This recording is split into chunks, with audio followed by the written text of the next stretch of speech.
Hello dear student, welcome to the chapter timeline and sources of history. बात करेंगे इसमें history के sources की, टाइमलाइन की क्या क्या है इसमें। How do we learn about the past के बारे में कैसे सीखते हैं।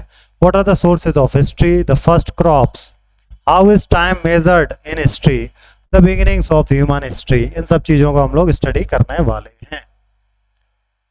How do we learn about the past, वैसे तो आप देखें तो बहुत लंबा टाइम है, यहाँ पर पूरी टाइमलाइन उन्होंने दे दी है। बिलियंस ईयर एगो, ये ब्लू वाला हिस्सा है, ये बिलियंस ईयर एगो का अर्थ बनी है, सेल बना है, यहाँ पर एटमॉस्फेरिक ऑक्सीजन आई है, राइट। फिर ये मिलियन ईयर एगो में ये वाला हिस्सा इतना डार्क ब्लू वाला, ये यहाँ पर जो है फंगी बनी है, कोरल्स बने, बैक्टीरिया हैं, उनसे पहले इंसेक्ट्स हैं, एम्फीबियन हैं, डायनासोर्स हैं, बर्ड्स हैं, मैमल्स हैं, फ्लावर्स हैं, बीज हैं। फिर ये कुछ ईयर्स है वो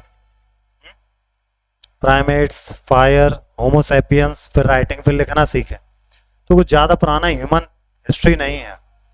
ये पूरा टाइमलाइन यहाँ पर दिया, अलग अलग evolution of life on planet का। जो भी स्टडी करते हैं हिस्ट्री की, अर्थ, जो अर्थ के सीक्रेट हैं या सरफेस पर हैं पास्ट को, तो ज़रा उनके बारे में समझते हैं। तो उन लोगों को क्या कहते हैं। तो पहले हैं जियोलॉजिस्ट। जियोलॉजिस्ट वो लोग होते हैं जो स्टडी करते हैं फिजिकल फीचर, अर्थ की फिजिकल फीचर की, जैसे कि सॉइल की, स्टोन की, हिल्स की, माउंटेन्स, रिवर, सीज, ओशियंस, इन्हें बोलते हैं जियोलॉजिस्ट। दूसरे हैं पैलियोंटोलॉजिस्ट। पैलियोंटोलॉजिस्ट कौन है? ये करते हैं रिमेन्स की स्टडी, जो अवशेष होते हैं, रिमेन्स, प्लांट्स के रिमेन्स हो गए, एनिमल्स के हो गए, ह्यूमंस के हो गए, मिलियन ईयर्स ऑफ एगो के, जो कि फॉसिल के फॉर्म में मिलते हैं, इन्हें कहते हैं पैलियोंटोलॉजिस्ट। ओके, दो हो गए। आगे देखते हैं फॉसिल्स क्या है। जैसे पैरों का निशान हो गया, या कोई बॉडी का पार्ट है, प्लांट्स का है, एनिमल्स का है ना, जो किसी रॉक के उसमें है, चट्टान में कहीं पर मिला है या मिट्टी में मिला है। अगला है एंथ्रोपोलॉजिस्ट। ये स्टडी करते हैं ह्यूमन सोसाइटी की, उनके कल्चर की। नेक्स्ट है आर्कियोलॉजिस्ट। ये पास्ट में डिगिंग करते हैं, खुदाई करते हैं, उनसे जो सामान निकलते हैं उनको स्टडी करते हैं, जैसे कि पॉट्स, टॉयज, है ना, टूल्स, बीड्स, टीथ, इन सब को ये स्टडी करते हैं। अब हिस्ट्री में कैसे टाइम को मेजर किया जाता है, अब जरा ये देखते हैं।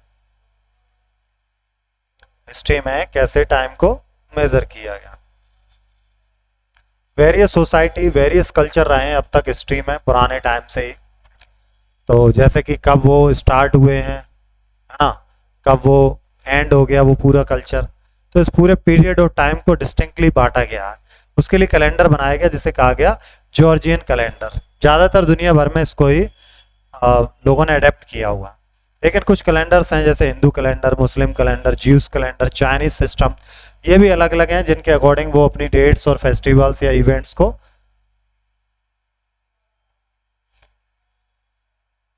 बात करेंगे जॉर्जियन कैलेंडर की। ये ऐसा कैलेंडर है, प्रेजेंट टाइम में यही चल रहा है। इसमें 12 मंथ्स होते हैं जो कि 365 डेज में बांटा गया है। इसमें हर 4 साल में एक लीप ईयर होता है। बट यहाँ पर जो सेंचुरी ईयर्स होते हैं, जैसे कि 1800, 1900, 2000, ये सब लीप ईयर्स हैं। अगर ये मल्टीप्लाई हो रहे हैं किसके, 400 के मल्टीपल्स में हैं, तो इनको लीप ईयर कहते हैं, ये सेंचुरी ईयर्स को। तो 3 सेनेटरी ईयर भी हैं, यानी कि 100 का जो पेयर बन जाता है centenary years. Only 2000 is a leap year, केवल 2000 इसमें लीप ईयर है, बाकी ये सेनेटरी ईयर है, क्योंकि ये 400 के मल्टीपल्स में नहीं आ रहे हैं। ये जॉर्जियन कैलेंडर है, डिटेल्स में आप आगे पढ़ेंगे।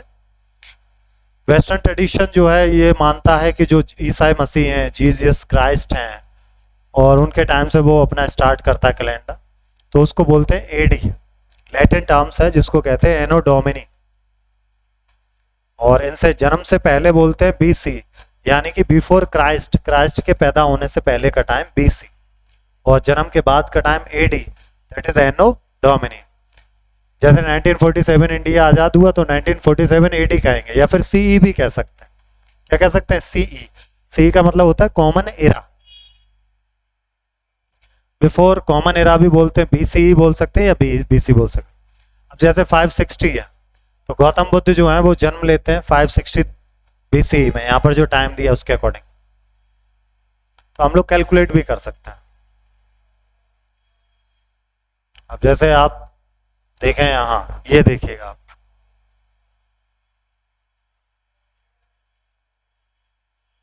अब ये BCE है, 3 लाख BCE, ये इधर गया, ये 40,000 BCE हो गया, ये 40,000 BCE हो गया, ये 40, ये 14 हो गया, ये आइस एज का टाइम आ गया यहाँ पर। और देखिएगा 12,000 BCE, आइस एज खत्म हो गया। 10,000 BCE फर्स्ट सेटलमेंट स्टार्ट हुआ, यहाँ से कॉलोनी बननी स्टार्ट हुई 8,000 में। कॉपर स्टार्ट किया 4,000 BCE में। गौतम बुद्ध का जन्म होता है यहाँ पर। इंडस सिविलाइजेशन यहाँ आती 2000 BCE में। जीसस क्राइस्ट का बर्थ होता है यहाँ पर। तो हम लोग यहाँ पर हैं 2000 CE, बल्कि CE कहना यहाँ पर ठीक नहीं है, सेंचुरी इरा यहाँ पर ये बोल रहे हैं। CE ये सेंचुरी इरा बोल रहे हैं, AD भी आप बोल सकते हैं, CE भी, बोथ आर करेक्ट। ये टाइमलाइन यहाँ पर दी। अब थोड़ा सा ये टाइमलाइन देख लो, अभी चल रहा है 2000 वाला टाइम, यानी कि अभी जैसे देखें तो 2025 चल रहा है। अगर इसके आगे बढ़ाएंगे तो 2026 हो जाएगा, इधर चलेंगे तो 2024 होगा। इस तरह से चलते चलते हम लोग आ जाएंगे एक पॉइंट पर जहां पर 1 होगा। अब ईसा मसीह का जब जन्म हुआ तो वहां से स्टार्ट कर दिया उन्होंने AD, इनके बर्थ से पहले स्टार्ट हो गया BC। तो गौतम बुद्ध जो लॉर्ड बुद्धा हैं वो बहुत पहले जन्म ले चुके हैं ईसा मसीह से, है ना। महावीर स्वामी पहले ले चुके हैं, वैदिक कल्चर उससे पहले का है, इंडस वैली सिविलाइजेशन पहले का। तो जो क्राइस्ट के बर्थ से पहले का वो BC है, बिफोर क्राइस्ट, और इनके बर्थ के बाद का वो AD है, ठीक है। तो यहां से आपने देखा मेजर करने का तरीका।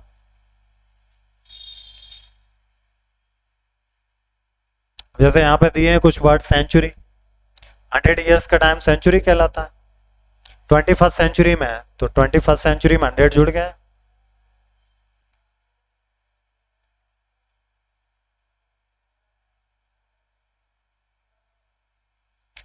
मिलेनियम क्या है?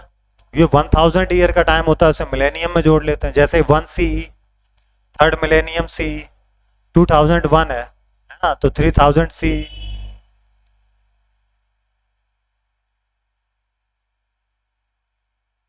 पहले पंचांग चलते थे जो हिंदू लोग यूज कर रहे थे, पंचांग जिनसे हम लोग एकादशी और बढ़िया, वो लूनार कैलेंडर था। अब बात करेंगे what are the sources of history के सोर्सेज क्या, कैसे हमें जानकारी मिलती है। तो कई सारे सोर्सेज हैं, जैसे कि क्या क्या सोर्सेज हैं ये आपको करना है। जैसे कि कॉइन्स हैं, क्लॉथ्स हैं, ज्वेलरी हैं, पॉट्स हैं, यूटेंसिल्स हैं, ये सब सोर्सेज है। अब यहाँ पर दिया है इन्होंने सोर्सेज को। ओरल सोर्सेज की अगर बात करें तो कहानियां हो गई, जेनोलॉजिकल हो गई, जनरेशन वाइज। इंस्क्रिप्शन की बात करें तो कॉइन्स हो गए, कॉपर प्लेट्स हो गए, मैन्यूस्क्रिप्ट हो गए। अगर हम लोग बिल्डिंग्स की बात करें, आर्कियोलॉजिकल सोर्स की, तो मॉन्यूमेंट्स हो गए या माउंट्स हो गए। आर्टिस्टिक की बात करें हम लोग तो पेंटिंग्स हो गए, स्कल्पचर हो गए, पैनल्स हो गए।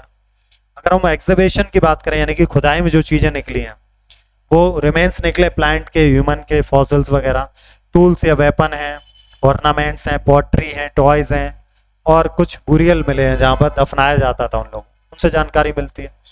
अगर लिटरेरी सोर्सेज की बात करें यहाँ पर तो फॉरेन लिटरेरी सोर्सेज हैं, जो ट्रेवलॉग हैं, यात्री आए उन्होंने कुछ लिखा। हिस्टोरिकल क्रॉनिकल्स हैं।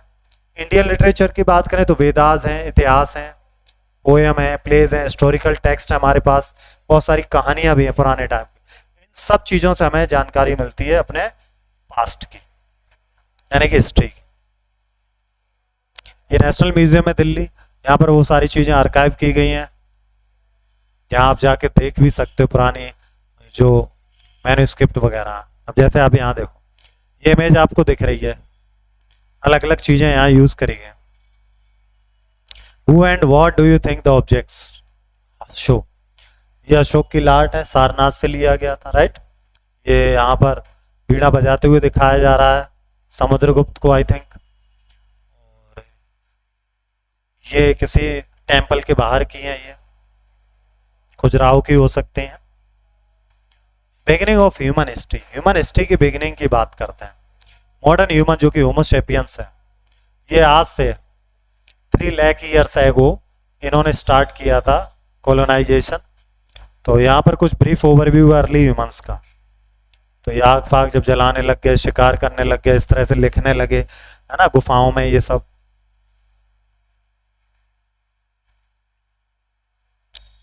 और ये इस तरह से रहने लगे फिर कॉलोनी में ये। अब बात करेंगे फर्स्ट क्रॉप्स, पहली जो फसलें थी। तो शुरुआत में बर्फ ही बर्फ थी, क्लाइमेट बहुत एक्सट्रीमली था, तो इस क्लाइमेट को कहा जाता था आइस एज। तो ये पूरे प्लानेट ज़्यादातर कवर था आइस से, ठीक है। फिर धीरे धीरे ये वार्म हुआ, रिवर्स बननी शुरू हुई यहाँ पर, है ना, और फिर ये आइस एज खत्म होना स्टार्ट हो गया। फिर जो मैदान का इलाका निकला 1 लाख ईयर से लेकर के 12,000 ईयर्स के आसपास, तो इन्होंने क्रॉप उगानी शुरू करी, फसल उगानी स्टार्ट कर दी। Cultivating cereals and grains and domesticating animal, जानवर पाले इन्होंने, पालतू जानवर बनाए इन्होंने, बकरी, कुत्ता, ये सब इन्होंने पालना स्टार्ट किया यहाँ पर।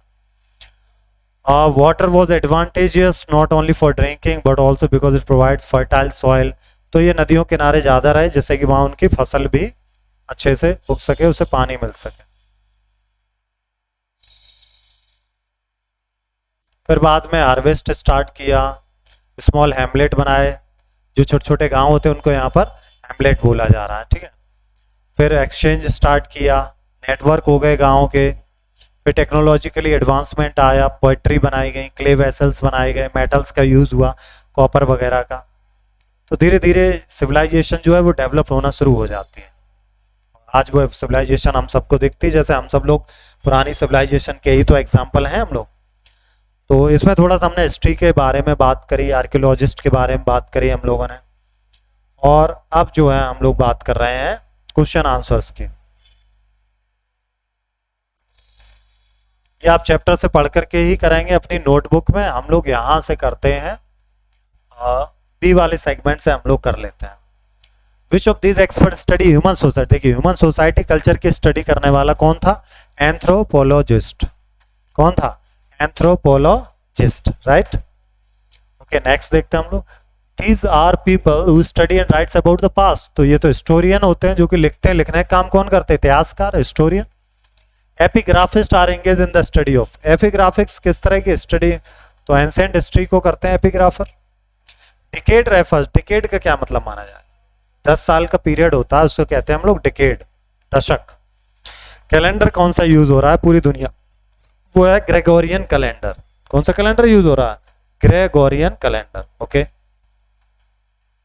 नेक्स्ट देखते हैं। सेंचुरी का मतलब ही आपको पता है 100 ईयर का, मिलेनियम आपको पता है 1000 ईयर का। तो सेंचुरी 100, मिलेनियम हो गया 1000। और मॉन्यूमेंट्स आपको पता है, मॉन्यूमेंट्स क्या होते हैं? हिस्ट्री के सोर्स ही तो हैं ये, archaeological source of history. Paintings आपको पता है, ये भी सोर्स है हिस्ट्री का, ये भी, लेकिन ये कैसे हैं? आर्टिस्टिक हैं, किसी आर्ट है ना, पेंटिंग है तो। और फॉल्कोर क्या होता है? फॉल्कोर, फॉल्कोर क्या बोलते हैं हम लोग? फोक स्टोरीज होती हैं।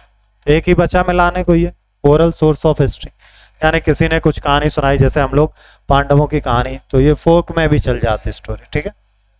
आइए देखते हैं अब, ये एक्सरसाइज आप कर लेंगे, हम लोग कर लेते हैं ट्रू फॉल्स वाली एक्सरसाइज। तो palaeontologist study the remains of plants, animals, humans from millions of years ago in the form of fossil. तो फॉसिल की स्टडी करते हैं, तो उन्हें कह रहे हैं हम लोग पैलियोन्टोलॉजिस्ट। ट्रू है। Poems and plays are oral source of history. बिल्कुल सही है, ओरली तो होती है poem play. True. Early humans did not face any challenge. अरे बहुत चैलेंज उन्होंने फेस किया, नेचर का बहुत ज्यादा चैलेंज था। False. The last ice age lasted from over 1 lakh years ago to around. बिल्कुल सही, यही अभी ऊपर हम लोग पढ़ के आए हैं। True. Homo sapiens refers to prehistoric humans. No, we are the homo sapiens right now. False. मिलेंगे अब नेक्स्ट चैप्टर में। Thank you.